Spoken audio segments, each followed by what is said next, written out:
Hello student, कैसे आप लोग हैं? मस्त, बहुत अच्छा।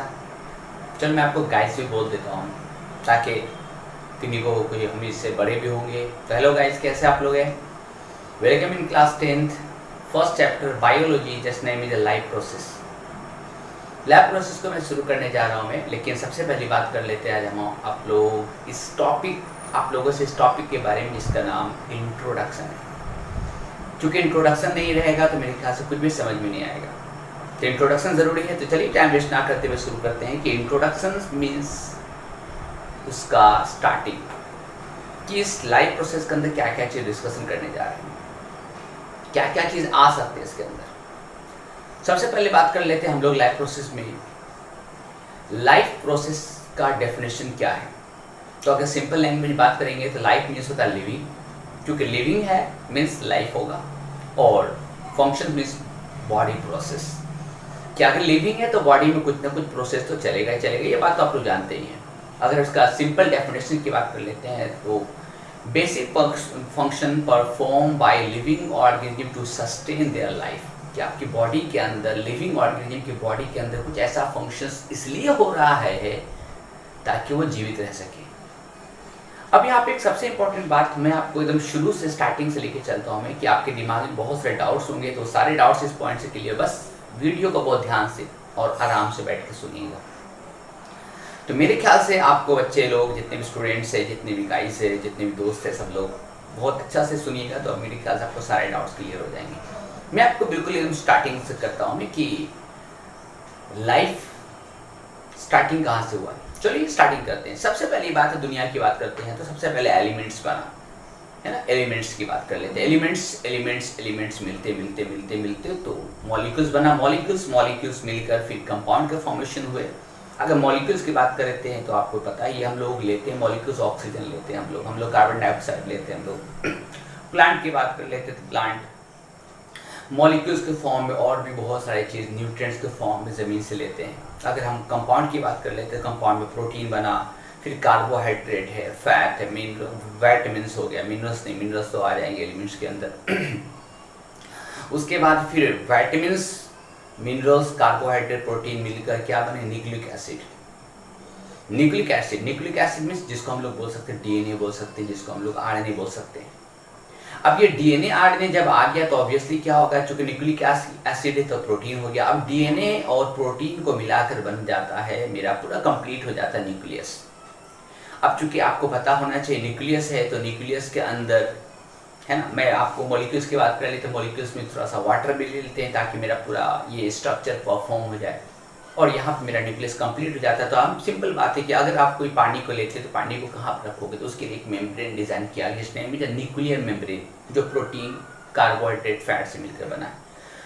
और प्रोटीन बन गया, न्यूक्लियस बन गया तो सिंपल बात है, न्यूक्लियर मेम्ब्रेन बन गया तो सिंपल बात है, तो फिर उसके अंदर न्यूक्लियर मेम्ब्रेन होने के बाद फिर सेल ऑर्गेनेल्स का मीन्स ऑर्गेनाइजेशन होगा। ऑर्गेनाइजेशन होंगे जिसमें क्या क्या बन सकते हैं? माइटोकॉन्ड्रिया हो सकते हैं, एंडोप्लाज्मिक रेटिकुलम हो सकते हैं, गोल्जी एपरेटस हो सकते हैं, राइबोसोम हो सकते हैं, लाइसोसोम हो सकते हैं। प्लांट्स की बात कर लेते हैं, क्लोरोप्लास्ट का फॉर्मेशन हो सकता है, आपका वैक्यूल्स का फॉर्मेशन हो सकता है। एनिमल्स में सेंट्रोइल्स हो सकते हैं। ये सारी चीज़ें जो है सेल ऑर्गेनेल्स में आ जाती है। ये सारी चीज़ बने हुए हैं प्रोटीन, कार्बोहाइड्रेट, फैट से ही बने हुए, ठीक है। और जब ये पूरा सेल के सारे ऑर्गेनेल्स बन जाते हैं तो मेरे ख्याल से फिर इसको अरेंज करने के लिए, इसको रखने के लिए फिर प्लाज्मा मेम्ब्रेन की आवश्यकता होगी।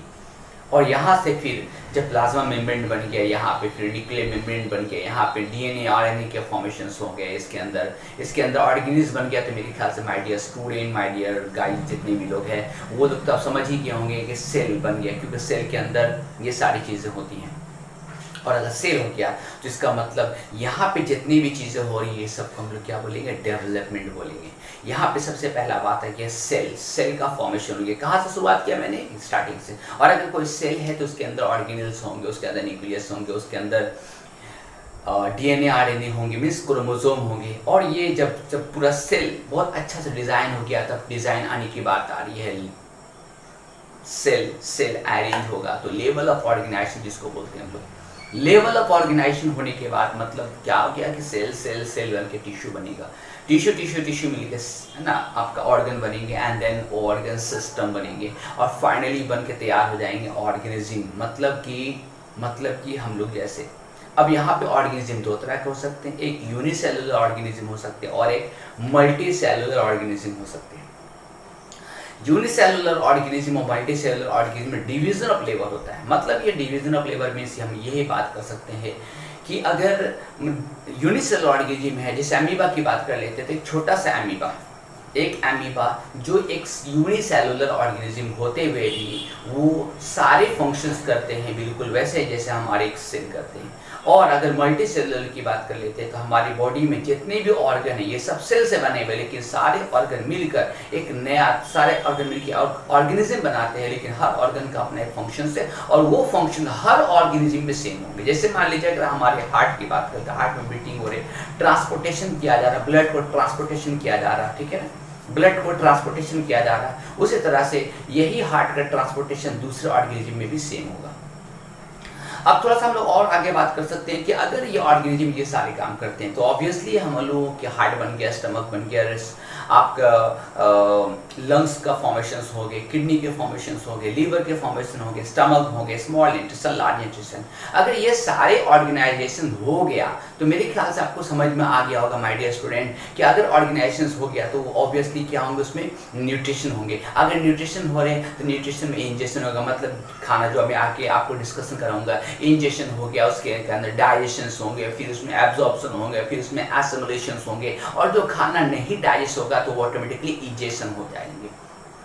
इसी तरह से अगर खाना पूरी तरीके से एब्जॉर्ब हो गया तो फिर वो एसिमिलेट होंगे, मींस पहले एसिमिलेट होने से पहले ट्रांसपोर्टेशन होगा। तो यहाँ पे हम लोग दूसरी बात करें ट्रांसपोर्टेशन, मतलब कि आप इस लाइफ प्रोसेस में ये 4 टॉपिक इंपॉर्टेंट पढ़ने होंगे, न्यूट्रिशन, रेस्पिरेशन, ट्रांसपोर्टेशन और एक्सक्रीशन। ये 4 टॉपिक पे ये पूरा chapter means life process based है। मैं उसी को हल्का सा हाईलाइट कर रहा हूँ जिसको ज़्यादा इंपॉर्टेंट आपको पढ़ने होंगे। तो यहाँ पे न्यूट्रिशन, तो मैंने आपको न्यूट्रिशन बता दिया, मैंने अब आपको बता रहा हूँ ट्रांसपोर्टेशन, क्योंकि खाना जो डाइजेशन हुआ, जो एब्जॉर्प्शन हुआ, उसको हर एक सेल तक पहुँचा देना जो कौन करेगा, ब्लड सिस्टम करेगा। मतलब हमारे blood means fluid connective tissue जिसके अंदर आरबीसी, डब्ल्यूसी, प्लेटलेट्स है, ये सारे लेकर क्या करेंगे, आरबीसी क्या करेंगे, या ब्लड के प्लाज्मा जो है, जो लिक्विड सेक्शंस होते हैं, ये सब फूड को क्या करेंगे, हर एक सेल्स में, एवरी सिंगल सेल्स तक पहुंचा दिया जाएगा, और फिर वहाँ पे वो क्या हो जाएगा, पूरी तरीके से एब्जॉर्प्शन हो जाएंगे। अब जब सेल के अंदर एब्जॉर्प्शन हो रहे हैं तो उस दूसरी तरफ बात कर लेते हैं कि सिर्फ फूड जाके पूरी तरह से यूटिलाइजेशन होगा, नो, फूड जाके यूटिलाइजेशन नहीं हो सकता। फूड के अलावा मुझे मतलब मीन्स टू से हमारे हर एक सेल को ऑक्सीजन भी चाहिए जो ब्रेक डाउन करने में बहुत ज़्यादा हेल्प करेगा, और ये ब्रेक डाउन होगा कहाँ पे, वो होंगे माइटोकॉन्ड्रिया में। तो यहाँ पे बात आ रही है रेस्पिरेशन का, क्योंकि रेस्पिरेशन होने का मतलब 2 पॉइंट है।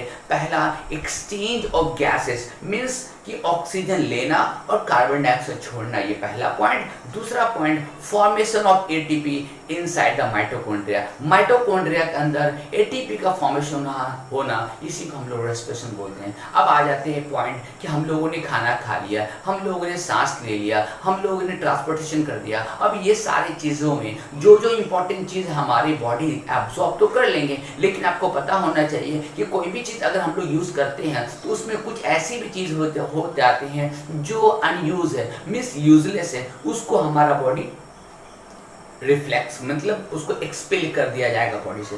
That name is a toxic substance. बिल्कुल सही सुना आपने कि टॉक्सिक सब्सटेंस को हमारा बॉडी बाहर निकाल देगा, या तो वो स्वेटिंग के थ्रू, या तो वो कार्बन डाइऑक्साइड के थ्रू, या तो फिर वो लीवर अपनी बॉडी से मीन्स आरबीसी, डब्ल्यूबीसी जो डिस्ट्रॉय हो जाते हैं उसको डिस्ट्रॉय कर देते हैं, और वो ऑटोमेटिकली क्या होगा, ब्लड में डालकर डायरेक्टली हमारे किडनी में, मीन्स बोली तो एक्सक्रीटरी सिस्टम टॉपिक की बात कर रहे हैं, बिल्कुल सही सुन, एक्सक्रीटरी सिस्टम जो किडनी या फिर हमारी स्किन की बात कर ले सकती है, या फिर लंग्स की बात कर लेते हैं। ये सारी चीज़ें जो है आगे हम डिस्कशन करेंगे, उसके फुल डिटेल आपको बताएंगे उसमें किस तरह से होते हैं, है ना, जो आपके एग्जामिनेशन पे बहुत ज़्यादा आपको हेल्प मिलेगा, और फिर लाइफ में भी बहुत ज़्यादा आपको हेल्प मिलेगा। तो किडनी क्या करते हैं, वो सारी चीज़ें जो हम लोग खाते हैं उसको जो यूजलेस सब्सटेंस, जिसको टॉक्सिक सब्सटेंस या पॉइजनस सब्सटेंस जो हमारी बॉडी में कभी भी नहीं रुकने जा रहा, वो पूरी तरह से बॉडी से बाहर आ जाएगी। इस पूरे प्रोसेस को हम लोग एक्सक्रीशन बोलेंगे। तो वो सबको समझ में आ गया होगा। अब हम लोग थोड़ा सा आगे चलते हैं, जो इस टॉपिक से थोड़ा सा हटके, जो लाइफ प्रोसेस में बहुत ज़्यादा इंपॉर्टेंट है। दूसरा पॉइंट की बात करेंगे मूवमेंट। अब यहाँ पे मूवमेंट की बात करते हैं। न्यूट्रिशन, रेस्पिरेशन, ट्रांसपोर्टेशन, एक्सक्रीशन, ये पूरा एक पॉइंट है। पॉइंट नंबर 2 पे चलते हैं, मूवमेंट। अब यहाँ पे मूवमेंट आपको पता चलिए, जैसे मैं अपने हाथ को पैर को हिला रहा हूँ, मैं इसमें मूवमेंट है। लेकिन कुछ ऐसे मूवमेंट है जो यूनिसेलुलर मीन्स सेल के अंदर मीन्स सेलुलर मूवमेंट ही बोल सकते हैं, है ना, जिसमें हम लोग बात कर सकते हैं ऑक्सीजन गैसेस में मूवमेंट होना, राइबोसोम का फॉर्मेशन होना मीन्स प्रोटीन फॉर्मेशन होना, फूड का फॉर्मेशन होना इनसाइड द प्लांट। अब उसके बाद नेक्स्ट थर्ड नंबर पॉइंट आ जाते हैं, just name is the growth, है ना, ग्रोथ। अब ग्रोथ में तो आपको पता ही होगा कि बच्चे बढ़ते हैं, हम लोग बढ़ते हैं, है ना, या एनिमल्स प्लांट्स में ग्रोथ होते हैं, ये बात तो हम लोग देख सकते हैं। लेकिन कुछ ग्रोथ ऐसे होते हैं जो टेम्परोरीली होते हैं। टेम्पोररी मीन्स जैसे जैसे जैसे कुछ ग्रोथ, कुछ मूवमेंट होना जो नॉन ग्रोथ होंगे, जैसे tropic movement in plant, nastic movement in plant, कुछ देर के लिए कुछ में मूवमेंट होना फिर वो वापस आ जाना, कुछ में बढ़ जाना फिर वो वापस आ जाना, वगैरह वगैरह जो चीज़ है, ठीक है ना। उसके बाद 5वां number means fourth number means third number या फोर्थ नंबर जो भी होंगे आपके, है ना, डेवलपमेंट हो रहे हैं। अब डेवलपमेंट मैंने ऊपर में बता रखा आपको, स्टार्टिंग में मैंने बता रखा कि लेवल ऑफ ऑर्गेनाइजेशन में, जिसमें टिश्यू का डेवलपमेंट होना, जैसे ऑर्गन का डेवलपमेंट होना, ऑर्गन सिस्टम का डेवलपमेंट होना, एक सेल्स का डेवलपमेंट होना, या एक ऑर्गेनिज्म का डेवलपमेंट होना, ये सारे डेवलपमेंट को हम, या फिर अगर इंसान की बात कर लेते हैं हम लोग, है ना, तो वो बेबी डेवलपमेंट, जैसे एक बच्चे को जन्म होने के लिए, मतलब हम लोगों को जन्म होने के लिए 9 मंथ की आवश्यकता होती है, अलग अलग ऑर्गेनिज्म के अलग अलग। अगर प्लांट्स की बात कर ले तो जर्मिनेशन होते हैं, प्लांट्स को होने के लिए भी बहुत समय लगते हैं। इस डेवलपमेंट में इसको ऐसे समझ ले आप, न्यू ऑर्गन का फॉर्मेशन होना, है ना, न्यू चीज का बनना, उसी को हम लोग डेवलपमेंट बोलेंगे। अब उसके बाद जस्ट हम लोग चलते हैं कंट्रोल एंड कोऑर्डिनेशन। जब आपका ग्रोथ हो गया, आपका डेवलपमेंट हो गया, तो अब आपके अंदर समझ आनी चाहिए, है ना, अब आपके अंदर अकल आनी चाहिए, आपको दिखाई देना चाहिए, आपको स्मेल्स आपको महसूस होना चाहिए, आपको टेस्ट समझ में आना चाहिए, आपको सुनाई देना चाहिए, आपके अंदर टच आनी चाहिए, टच का फीलिंग्स आनी चाहिए, टेम्परेचर फीलिंग्स आनी चाहिए। तो ये सारी चीज़ें उम्र के हिसाब से जैसे जैसे हम लोग ग्रोथ होते हैं उस तरह से ये सब चीज़ बदलाव आते चले जाते हैं, जिसमें नर्वस सिस्टम हम लोग को देखना है। और दूसरा पॉइंट हो गया हार्मोनल सिस्टम। तो नर्वस सिस्टम और हार्मोनल सिस्टम, जिसको एंडोक्राइन सिस्टम भी बोलते हैं, ये दोनों एनिमल्स के अंदर तो कंपलसरी है, लेकिन प्लांट्स के अंदर नर्वस सिस्टम नहीं होता, उसके अंदर सिर्फ हार्मोनल सिस्टम, जो हम लोग सेकेंड चैप्टर कंट्रोलिंग कोऑर्डिनेशन हम लोग देखेंगे। और लास्ट सबसे इंपॉर्टेंट टॉपिक है जिसका नाम है रिप्रोडक्शन। अब रिप्रोडक्शन में फिर 2 पार्ट आ जाते हैं। एक का नाम है एसेक्सुअल रिप्रोडक्शन, जो सिर्फ यूनिसेलुलर ऑर्गेनिज्म के लिए, दूसरा पॉइंट है सेक्सुअल रिप्रोडक्शन, जो मल्टीसेलुलर ऑर्गेनिज्म के लिए। तो ये सारी चीजें आपका लाइफ प्रोसेस। तो लाइफ अगर है, अगर कोई सेल है, तो उसको स्टार्टिंग से लेकर रिप्रोडक्शन तक तो जाना ही जाना होगा। और उसके बाद जब रिप्रोडक्शन हो जाएंगे तो आपको तो समझ में आ गया, यहाँ से फिर से एक न्यू लाइफ दुनिया में आएगा, एक न्यू जिंदगी दुनिया में आएंगे, फिर से वही प्रोसेस दोबारा रीबाइंड होगा। अगर यूनिसेलुलर है तो लेवल ऑफ ऑर्गेनाइजेशन सिर्फ यूनिसेलुलर के बेस पे होंगे, और अगर मल्टी सेलुलर है तो उसमें प्रोसेस थोड़ा सा लंबा हो जाएगा। अब ये सारी चीज़ें जो मैंने आपको बताया, इस सारे के फंक्शंस को हम लोग, या सारी के स्टडी को हम लोग फिजियोलॉजी बोलेंगे। बिल्कुल सही सुना आपने, फिजियोलॉजी ही बोलते हैं। अब आ जाते हैं इसमें सबसे इसका बेसिक या बोल सकते हैं इसके अंदर जो इंटरनल पॉइंट छूट गया है, जो बताना चाहिए था स्टार्टिंग में लेकिन नहीं बताया क्योंकि समझ में नहीं आती। अब मैं बात करने जा रहा हूँ मैं मेटाबॉलिज्म का। अब मेटाबॉलिज्म से पहले मैं आपको बात करने जा रहा हूँ बायोकेमिकल रिएक्शंस का। बिल्कुल सही सुना आपने कि बायोकेमिकल रिएक्शंस, तो बायो मीन्स तो आपको पता है, और केमिकल रिएक्शंस जो कि आपको पता है। केमिकल मीन्स केमिकली कोई चीज़ में इंटरैक्ट करना, कोई चीज़ में एक नया चीज़ का फॉर्मेशन होना, दो चीज़ मिलकर एक नया चीज़ का फॉर्मेशन होना। यहाँ पे बात हो जा रही है बायोकेमिकल का मतलब होता है बायो लाइफ मीन्स सेल के अंदर कुछ चीज़ का बनना या कुछ चीज़ का ब्रेक डाउन होना। और अगर हमारे बॉडी के हर एक सेल्स के जितनी भी चीज़ ब्रेक डाउन हो रहे हैं, या जितनी भी चीज़ का फॉर्मेशन हो रहा है, न्यू चीज़ का फॉर्मेशन हो रहा है, या फिर कुछ चीज़ को ब्रेक डाउन होकर नया चीज़ बन जा रहा है, ये सारे को हम लोग बोलेंगे मेटाबॉलिक एक्टिविटी या मेटाबॉलिज्म। मतलब एक रिएक्शंस हो रहे तो बायोकेमिकल रिएक्शंस, और सारे बायोकेमिकल रिएक्शंस को ऐड कर दिया जाएगा तो उसे हम लोग मेटाबॉलिज्म बोलेंगे।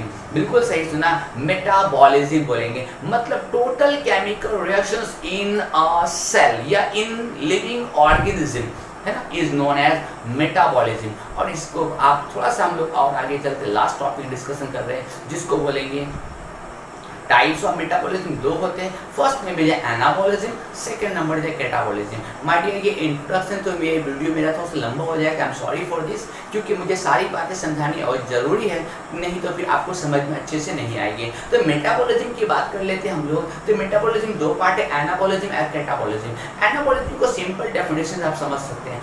एनाबॉलिज्म मीन्स वो रिएक्शंस जिसमें सिंपल चीज को मिलाकर एक न्यू चीज या कॉम्प्लेक्स चीज बनाया जाता है। ध्यान से सुनना आप लोग कि सिंपल चीज को मिलाकर एक न्यू चीज को बनाया जा सकता है। जैसे एग्जांपल पे हम लोग फोटोसिंथेसिस की बात करते हैं कि कार्बन डाइऑक्साइड और वाटर को मिलाकर ग्लूकोज बनाया जा रहा है। तो इस तरह प्रोसेस को हम लोग बोलेंगे एनाबॉलिज्म। बिल्कुल सही सुना, एनाबॉलिज्म मतलब simple substance converted into complex substance. और सबसे इंपॉर्टेंट बात है, इसमें एनर्जी का यूटिलाइजेशन हो रहा है। सही बात है, इसमें एनर्जी का यूटिलाइजेशन होगा। और दूसरी तरफ बात कर लेते हैं, एनाबॉलिज्म है तो ऑटोमेटिकली कैटाबॉलिज्म होगा। तो कैटाबॉलिज्म में क्या होगा, जस्ट अपोजिट है कि जो कॉम्प्लेक्स सब्सटेंस बना है या प्लांट बना लिया है या एनिमल्स बना लिया है, उसको फिर से ब्रेक डाउन कर देना। और ब्रेक डाउन करेंगे तो सिंपल बात है, वहाँ पे एनर्जी यूटिलाइज हुआ था तो यहाँ पे एनर्जी रिलीज होगा।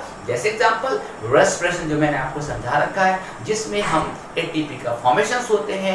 तो यहाँ पे मैं आपको समझा दिया हूँ मैं कि मेटाबॉलिज्म है ना, मेटाबॉलिज्म क्या चीज़ होता है। तो माय डियर स्टूडेंट, इस पूरे लाइफ प्रोसेस में सबसे ज़्यादा इंपॉर्टेंट रोल है जिसका नाम है मेटाबॉलिज्म की केमिकल रिएक्शन। तो जितनी भी फॉर्मेशंस हो रहे हैं, जैसे मैं स्टार्टिंग बताते एलिमेंट्स का जुड़ना, मॉलिक्यूल्स बनना, मॉलिक्यूल से फिर कंपाउंड बनना, कंपाउंड से फिर न्यूक्लिक एसिड बनना, ये सारी चीज़ें में मेटाबॉलिज्म को होना बहुत ज़रूरी है। तो my dear student, my dear guys, sorry मेरा फर्स्ट वीडियो है तो थोड़ा सा कन्फ्यूज़न है, मैं थोड़ा सा नर्वस भी हूँ मैं। तो आप ये सपोर्ट करेंगे तो शायद मैं और भी ज़्यादा अच्छे कंटेंट्स लेके आऊँगा आपके लिए, और भी ज़्यादा अच्छा समझाने की कोशिश करूँगा। तो मेरा वीडियो कैसा लगा, अच्छा लगा तो मुझे कमेंट्स कीजिए, लाइक कीजिए।